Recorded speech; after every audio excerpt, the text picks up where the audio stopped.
యెహోవానగు నేనే నీతి విషయములలో నిన్ను పిలిచి నీ చేయి పట్టుకొని ఉన్నాను. యెషయా 42:7.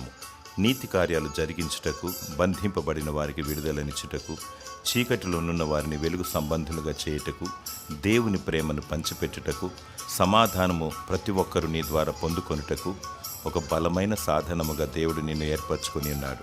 నిన్ను పిలిచినవాడు నమ్మదగిన దేవుడు. తన నిబంధనను మర్చిపోడు. సర్వ ప్రజలు రక్షింపబడుటకు, సమస్త జనులు మేలు దీవెనలు నీ ద్వారా పొందుకొనుటకు దేవుడు నిన్ను నియమించి ఉన్నాడు. దేవుని స్తుతించు, నన్ను వాడుకో దేవాన్ని ప్రార్థించు, దేవుని చిత్తాన్ని నెరవేర్చు. దేవుడు నీకు తోడుగా ఉన్నాడు, నీ హస్తాన్ని పట్టుకొని ఉన్నాడు. భయపడకు. దేవుడు నీ ద్వారా అనేక గొప్ప కార్యాలు జరిగించి నిన్ను దీవించునుగాక. ఆమేన్.